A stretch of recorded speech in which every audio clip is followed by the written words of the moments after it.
Alright, what am I doing over here? Well, I got some gap issues here and there. As you can see, this is the way they built them. Most of them, every one I see has got a wide gap at the top, and I don't know if I'm going to even do anything about that.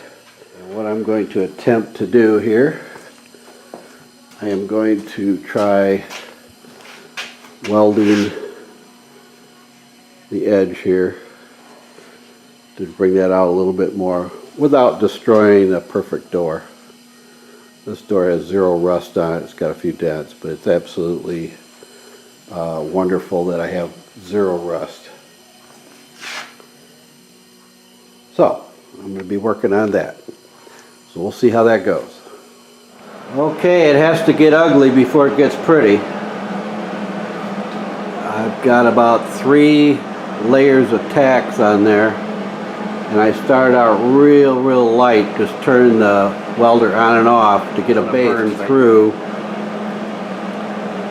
that skin there. So once I went through and got a base, then I held the trigger just a little bit longer. I got it set as low as this welder will go. And what I'm going to do before I go any farther, I am going to mount the door and see where I'm at. And if I'm pretty darn close, I can do a little grinding and then just fill in the little low spots with some more weld. So we're going to mount that door and see what it looks like. Alright, I got the door back on, and it looks like I need a little bit more built up on the corner here, probably down to about here. I actually have too much there. And the nice part is I can open the door and grind it and retest it right away. I don't have to pull the door off. So in fact, what I'm probably going to do, now that I got a good base on there, I will probably weld it without removing the door. But initially, I wanted to really be careful so I didn't burn through that outer skin.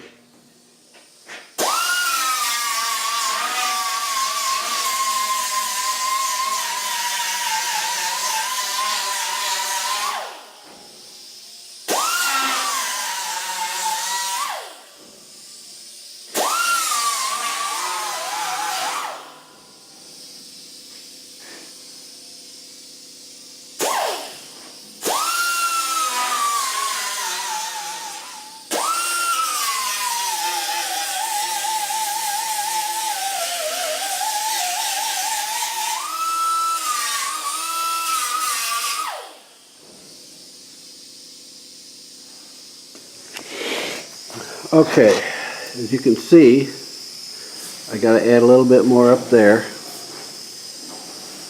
maybe a little in here, and maybe just a titch right there to even that out. I didn't quite go far enough down. I should have started there like I had marked.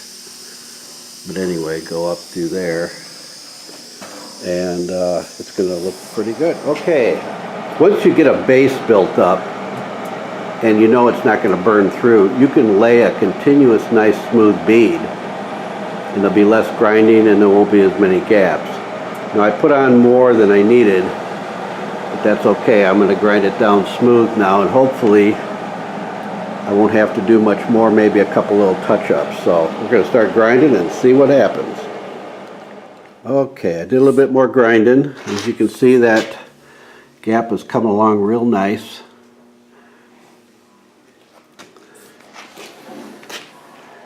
I got to do some work on the inside, and I haven't rounded the edge yet. I'm going to wait.